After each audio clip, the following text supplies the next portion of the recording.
One. Welcome to the Bold Moves How Did You Know podcast, a podcast for the naturally curious who want to define their own path. I'm Kristen Rocco, and here I'm sharing bold move stories that propelled my guests from curiosity to action. And in doing so, they've defined a path that is purposeful to them. Through these stories, I hope you'll be inspired to pursue your boldest dreams. Today, I have a special episode for you.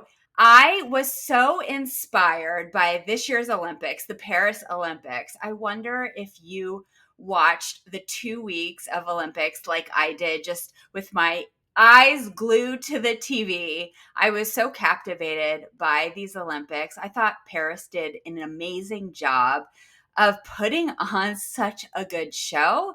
And maybe I also need to give credit to NBC. I just thought that the commentating, the people they pulled in to help out with the commentating, like Snoop Dogg and some of these other stories behind the Olympics and the athletes, just hooked me.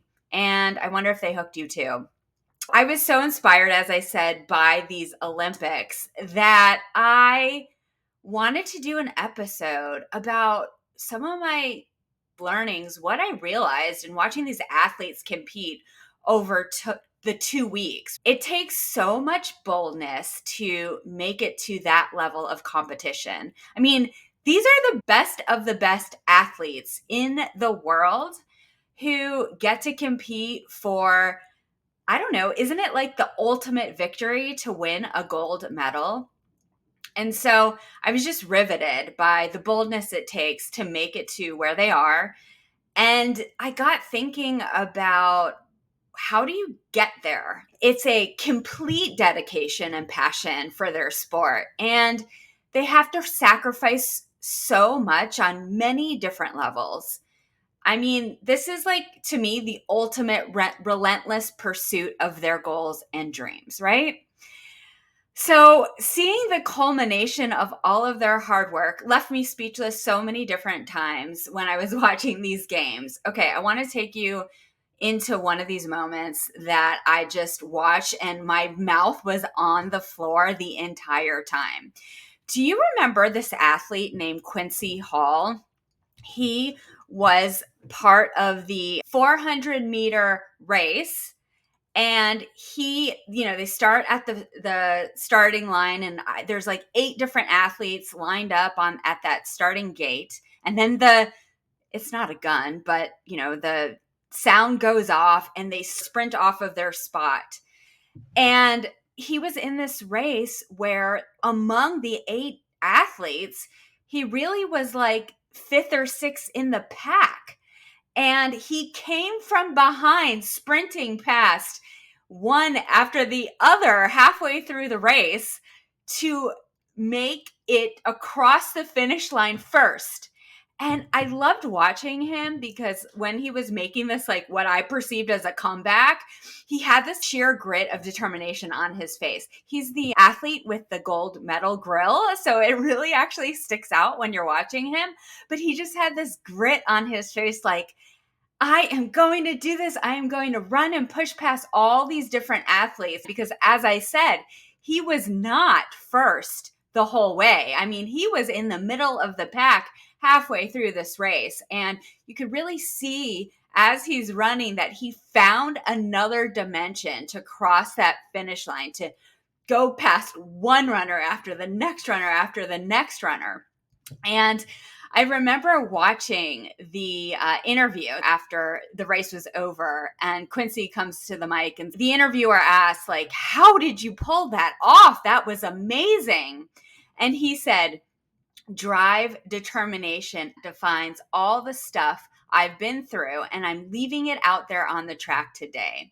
I've been going through a lot at the beginning of the year, and I started focusing on myself. When I let go of everything else and focus on myself, I haven't been losing. Oh, I love that so much. It's just speaks to the fact that when you are solely focused on your passions, on your purpose, you can't be stopped. You're unstoppable. And That's what Quincy Hall proved to the world by coming from the middle of the pack and finding something within him, that other dimension I spoke of, to actually cross the finish line first and win that race. This is one of so many different stories that we heard over the Olympics. And I love hearing the athlete interviews because we get to hear about all the obstacles they've overcome and how they overcome all of the odds to be the best in the world at their sport. And reading between those lines, after hearing story after story about all of these different athletes and what their journeys have looked like to get to the Olympics, I saw more evidence for what it means to boldly pursue goals.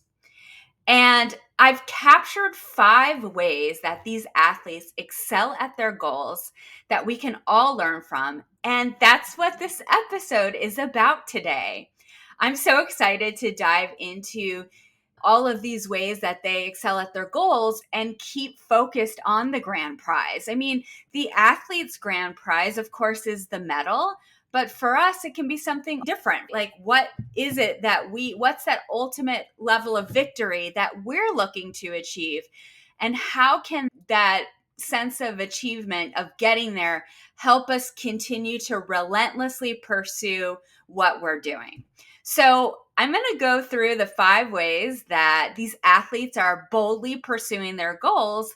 And I hope that you'll be able to apply these to your bold moves journey and ask yourself, which one of these areas may I need some support in? Where am I doing really well? Maybe it'll help you refocus a little bit and get some more perspective.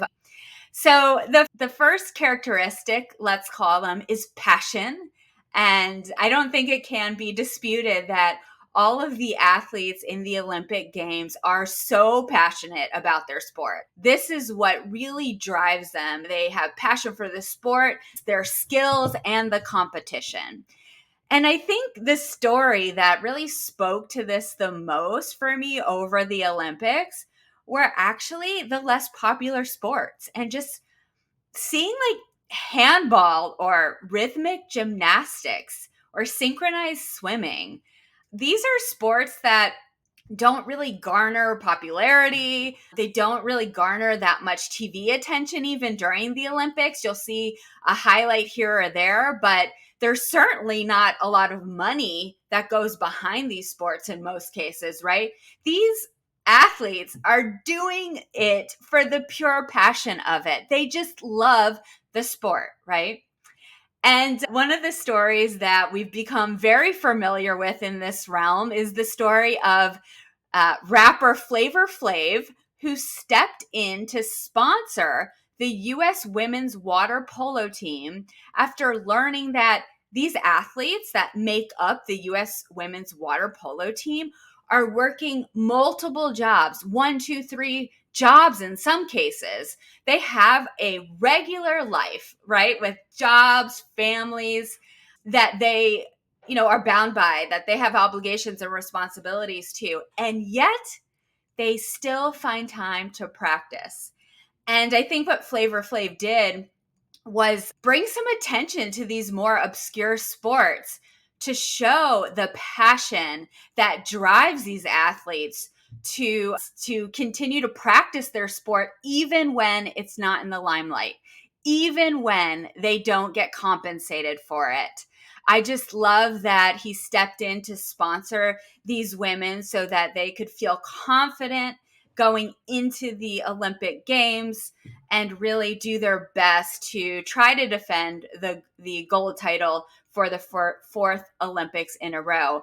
Unfortunately, I have learned that they were not able to do that. But how cool of a story to show the passion that these athletes have. These everyday people, just like you and me, feel so passionate about something that they will do all of their other obligations in their day and then also fit in and prioritize becoming the best in the world at something. If they can do that, we can pursue our goals too, right? we can pursue whatever is on our heart. It gives us that reminder, that kick in the butt, that we all have other things going on in our lives and we can still fit in what we're passionate about. So passion was the first characteristic trait or theme of pursuing goals boldly. You should have passion for that goal. Otherwise, your motivation is just going to kind of fall flat and you're going to get deterred. So that leads me into the next characteristic of pursuing goals boldly, which is dedication and intrinsic motivation.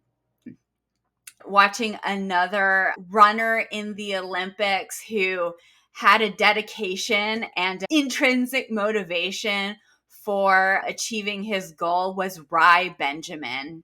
He was the 400-meter hurdler, and his story is super inspiring.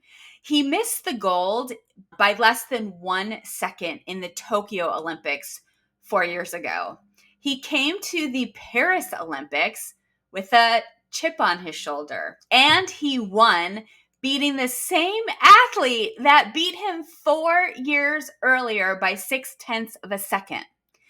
I love his story, and I hope you all were able to see that 400-meter race, because it was cool to see, him running side by the same guy that beat him 4 years earlier, but then see him to take the lead by some distance in this one.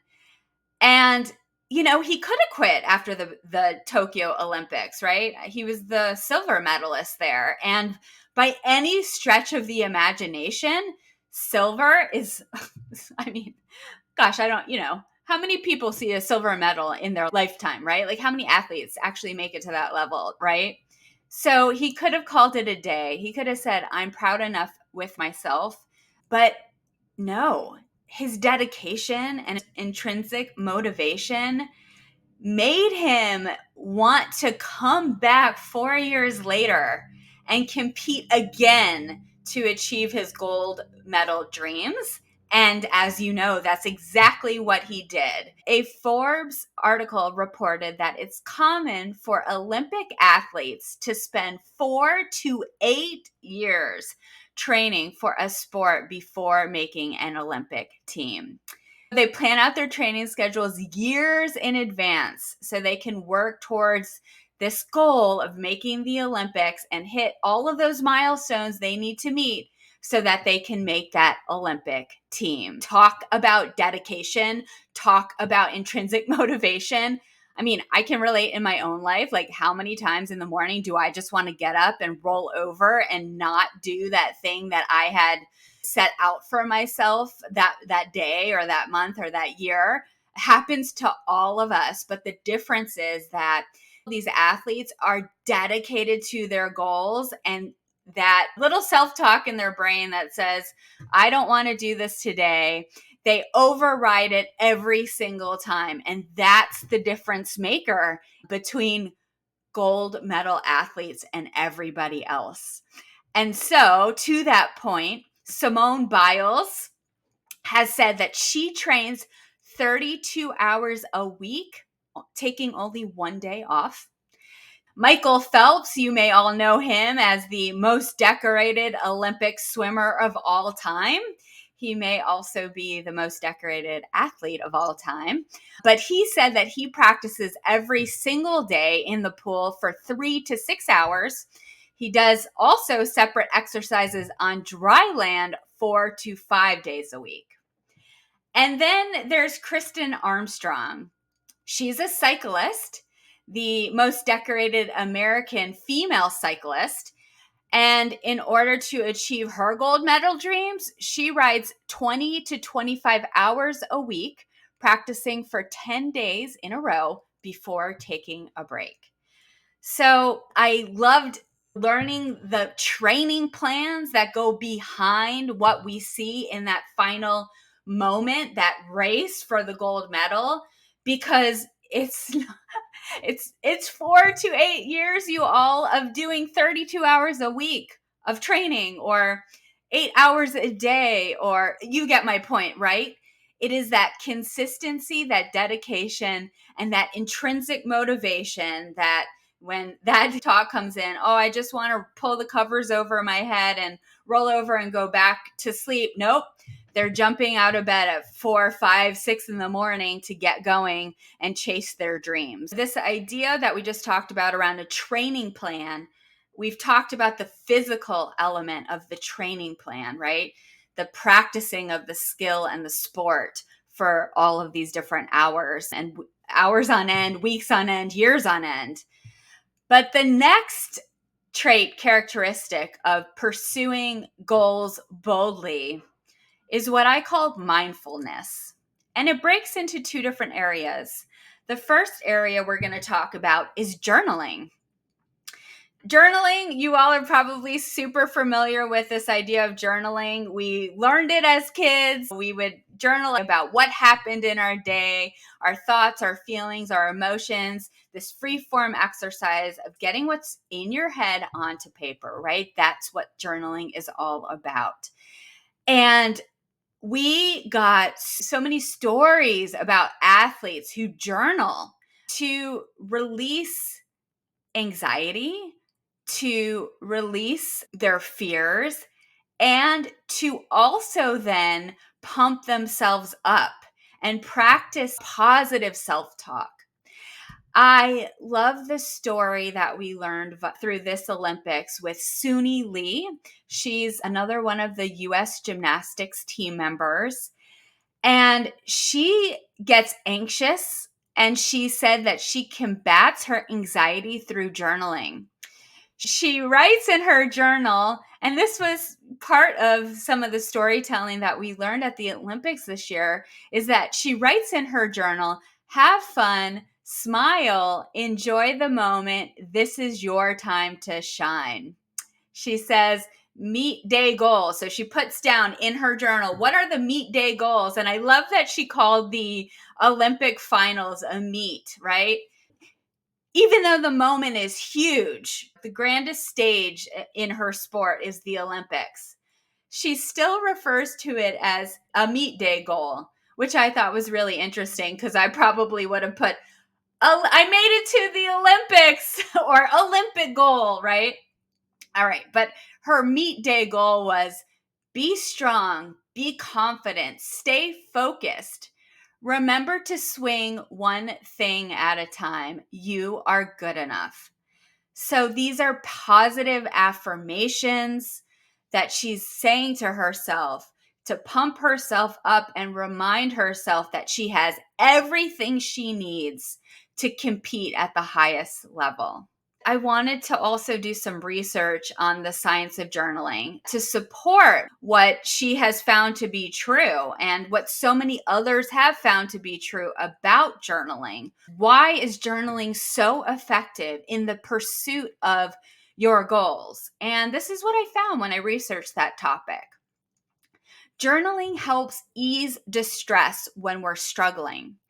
Journaling for 15 to 20 minutes a day, 3 to 5 times a week, is enough to lower blood pressure and improve liver functionality, interestingly enough. Journaling also lowers your brain's reactions, making them less intense, and allows your feelings to become more elaborate. So that's cool because, initially when we feel something, our whole body reacts. We get this high intensity of the feeling of the emotion from a situation that's just happening. And instead of, being able to dissect our feelings when we're feeling that way, we just feel intensity. And so when you actually journal about those moments, those experiences, it allows you to get those thoughts out on paper where you can start to dissect those feelings. You can start to understand them better and write out exactly why you're feeling what you're feeling so that you can then use your rational side of the brain to think about alternative outcomes, other what if scenarios. And again, that goes back to lowering the anxiety and easing the distress. Journaling also can help foster innovation and problem solving because of the freeform aspect to it. When you put pen to paper and you're just brain dumping and freeforming, and you're like, oh, this wouldn't this be cool? And oh, I see how this connects to that. And it just gets your mind going in different ways so that you can come up with solutions or innovations to existing problems. I wonder how Simone Biles, for example, I'm just thinking of this off the cuff now, she has invented, I think it's 6 different skills that have been named after her. It's 5 or 6. And this thinking around fostering innovation and it is bringing to mind, I wonder how she came up with those skills. How did she think up those skills? Maybe it was related to journaling, where she was like, thinking about her prior day's performance or the meet that she was just at. And maybe she put on her paper, I just did this. Wouldn't it be cool if I could do this? And then, that turns into the idea. The idea is then seated in your brain, and that turns into the goal of like practicing at the gym every day as a goal you want to achieve.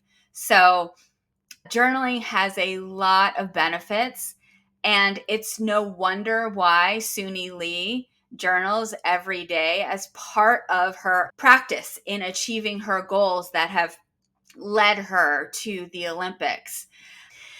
There's one more part to the mindfulness component of boldly pursuing your goals, and that's visualization. Do you all remember, or how can we forget Stephen Nedoroscik? He is that Clark Kent character that the Olympics turned him into because he wears the glasses before his routine. And then as he steps up to the pommel horse, which is his specialist event, he takes those glasses off and then mounts the pommel horse. Wow. What an inspiration Stephen has become via this Paris Olympics. The U.S. team coaches made a big bet on him going into this Olympics. They bet that his routine, his pommel horse routine, had a score so high that it would increase the overall score of the team enough to lead it to its first medal in 16 years. And of course, as you all know, their bets paid off. Stephen did his job at the highest of high levels, and the U.S. team took the podium for bronze in the Paris Olympics. That was their first medal in 16 years, and Stephen was a big part of why that happened. So going back to visualization and why Stephen was able to deliver a near flawless routine, you would see him on the sidelines, right? With his eyes closed and his body kind of moving. And he was like kind of twisting and twirling. And you're like, is he okay? Is everything okay with Steven? He seems a little off. Why isn't he watching the other athletes compete? He's not watching his teammates. He's got his eyes closed. He's doing this really little random movements. What's going on over there? And what we later learned is that what he was doing was visualizing his routine. He was visualizing actually the perfect routine for the 100th time. And I didn't just make that up. Nope, he's quoted saying that. He closed his eyes. He visualized his routine for the 100th time. And that is what helped lead him to that flawless performance that helped his team win bronze. And he himself, as he competed on the pommel horse, also won third for an individual medal. I love this story not because of the fact that you just close your eyes and you think about the routine you're about to make and go through it in your mind, But no, visualization is more than just seeing whatever it is you want to achieve behind closed eyes. It's actually about feeling it in your body, feeling every movement and every sensation that goes into the perfect routine in his case. In your case, in my case, it's closing my eyes and thinking about my goal and actually walking through every step it takes to achieve that goal and feeling in my body the sensation of what it feels like to achieve that goal. That's the power of visualization. And I would encourage everyone, I know it might sound a little intimidating maybe the first time, or getting into the practice of it certainly doesn't feel natural in many ways, but there are some amazing benefits. I mean, I already talked about how Stephen does this, and that's what helped propel him to that flawless performance, right? But there's so much science behind it as well.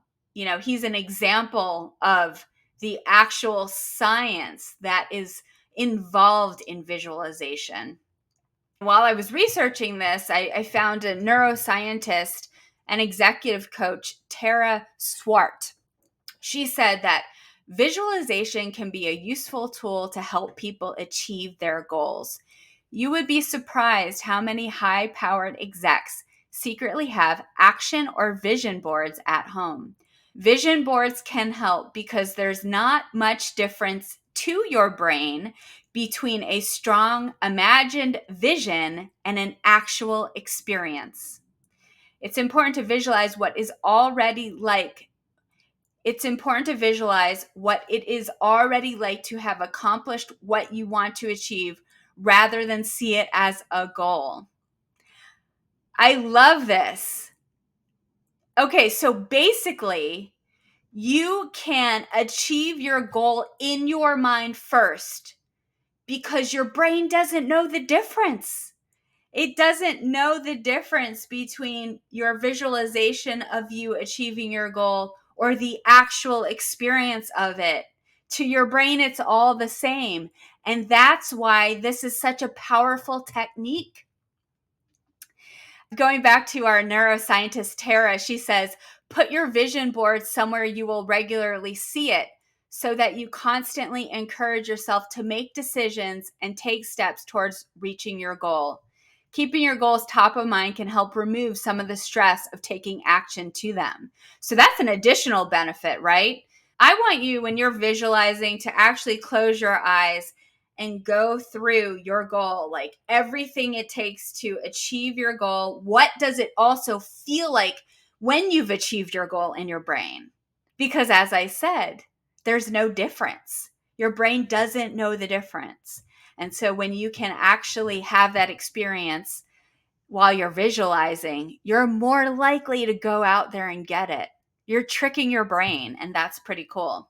But this other part of it too is that when you keep a vision board and you have it in front of you every single day, you're seeing your goals constantly.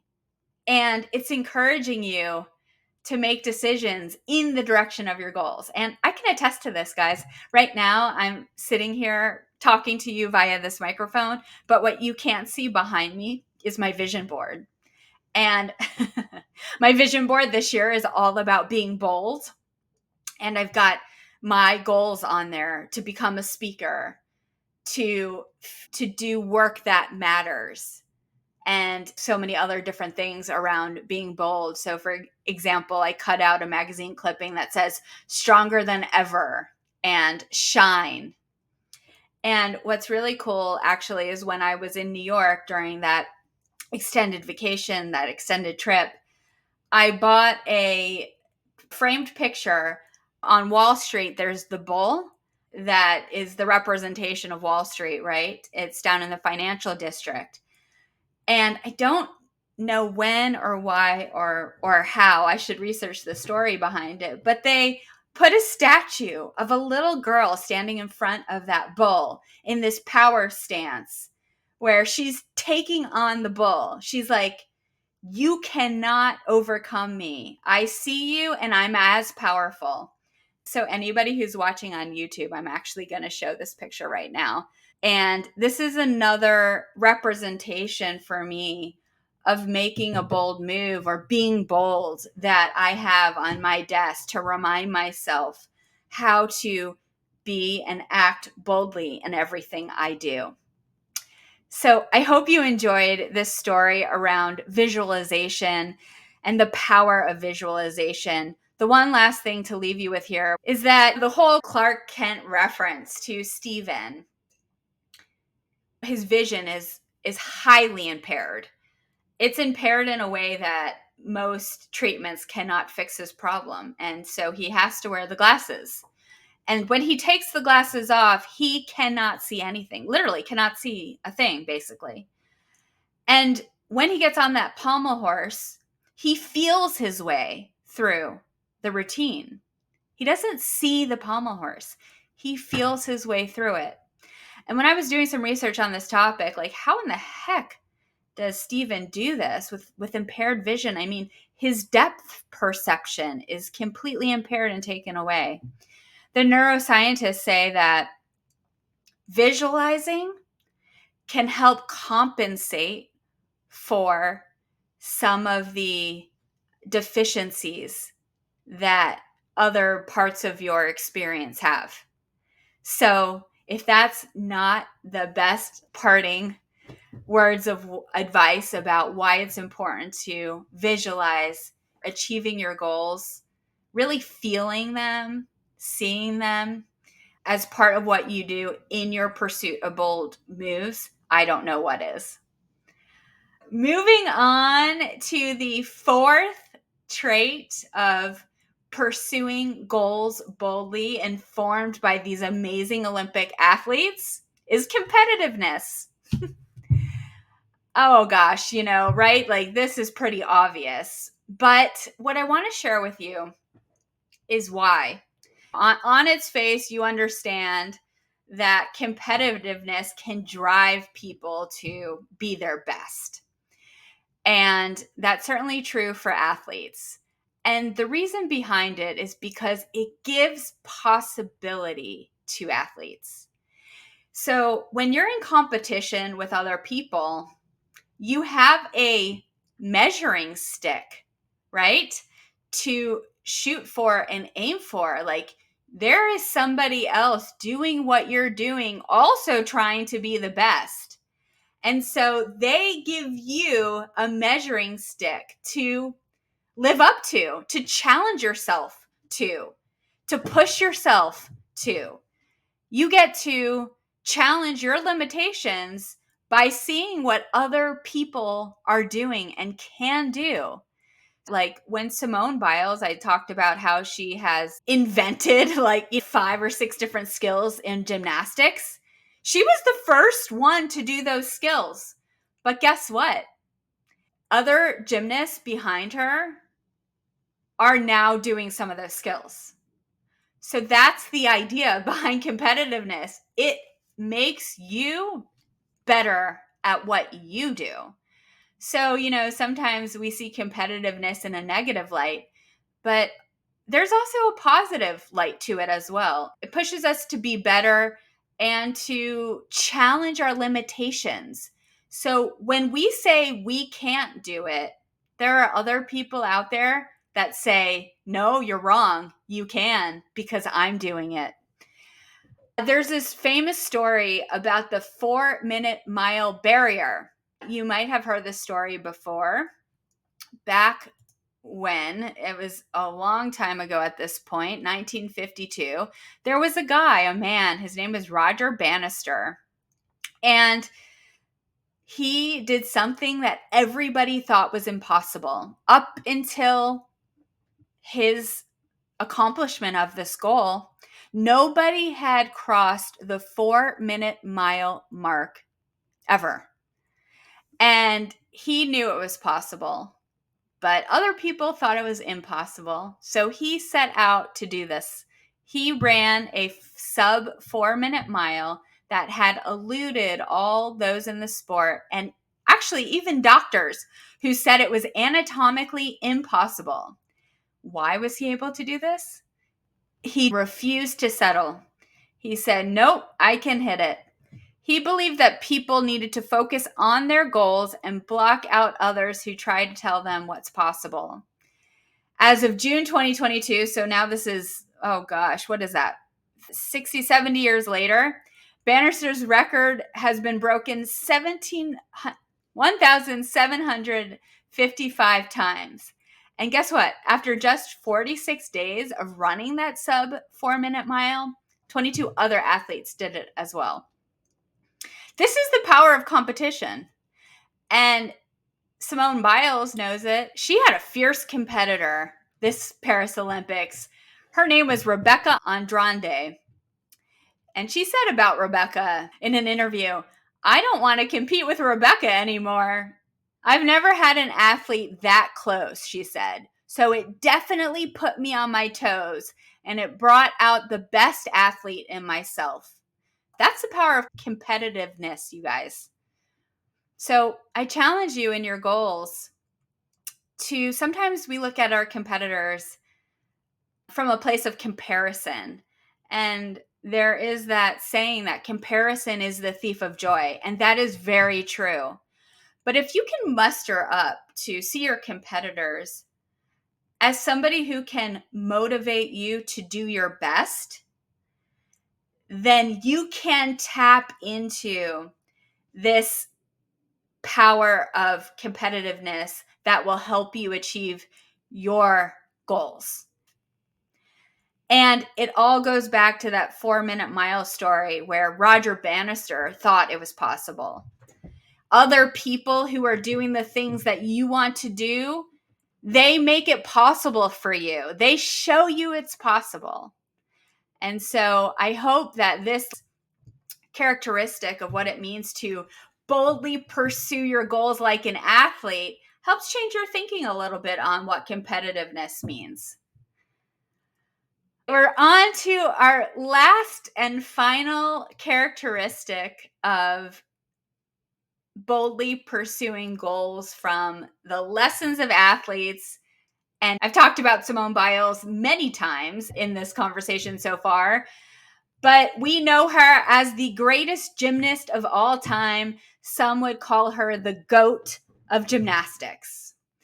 But if we remember back to the Tokyo Olympics 4 years ago, she had to pull herself out of the competition. She got, unfortunately, phased with what I've come to learn is a term in gymnastics called the twisties. And it caused her to not be able to compete in the Tokyo Olympics. And so over the 4 years after she had to pull out of the Tokyo Olympics, she dealt publicly with mental health struggles. And I don't know if you saw, but right now there's a documentary on Netflix about Simone Biles, and it documents her journey to the Paris Olympics. Of course, she was driven by all of the different ways in which we've talked about today: passion, dedication, and intrinsic motivation, mindfulness, and competition. But she then had to harness this idea of resilience to overcome the mental health hurdles that caused her to pull out of the Tokyo Olympics 4 years earlier. In that documentary, she also talks about how 2 years after the Tokyo Olympics ended, the unfortunate story broke about the former medical doctor on the team, Dr. Nassar, who sexually assaulted hundreds of gymnasts, including, I believe, Simone Biles, which also was a big struggle.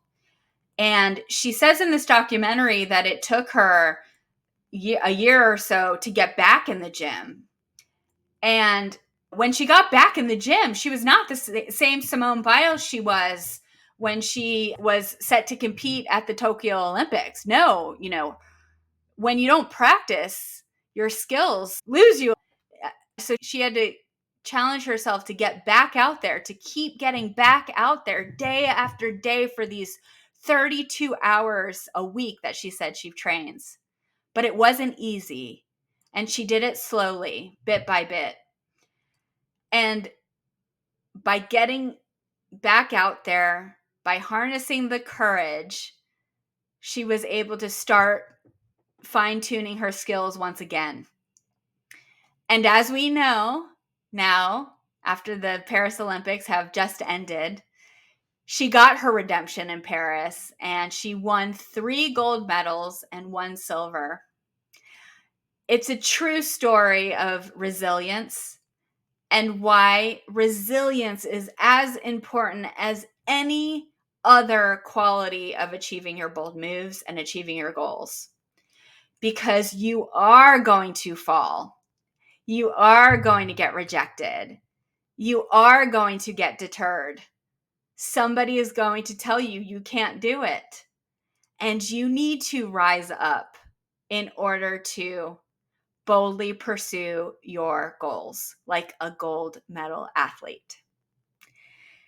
Simone has a tattoo that she got after those Tokyo Olympics, and it says, "And still I rise." And it's right there on her collarbone. And she put it on her collarbone because she wants to see that phrase every single day in the mirror to remind her that she's resilient, that she can continue to do what she has set out to do. I've got many other stories of resilience from the Olympics, but that one just feels like the right one to leave off on today. This has been such a fun episode. It actually merges my passion for storytelling. I'm just love learning stories and really examining those stories for what it can mean to us and what they could teach us and how we can apply these stories to our own journeys. And I hope that's what I've done for you today. It's been a great honor to share my lessons from these Paris Olympics with you. I have enjoyed every single moment of sitting in front of the TV over those 2 weeks. I got to tell you, I just loved it. So I'm going to leave you here. I am wishing you all the success in the bold pursuit of your goals over this year, next year, right? I'm your biggest cheerleader for your bold moves, and I will always be here to remind you that you have what it takes to boldly pursue your goals and achieve what it is you want to achieve, to write your own story. So cheers to your bold moves, friend. If nobody said this to you, I am proud of you. What we do is hard work, and you deserve all the recognition for putting in that hard work to keep going on your dreams. If you love this episode, I would so appreciate a review from you. And if you're not following the show, please follow. Please follow the show. So I guess this is a request for a follow, rate, and review of this podcast. I would so appreciate it. It helps other people who need these messages about being bold and pursuing bold moves to find this show so that we can all be in community together and support one another. All right, I will see you in the next episode.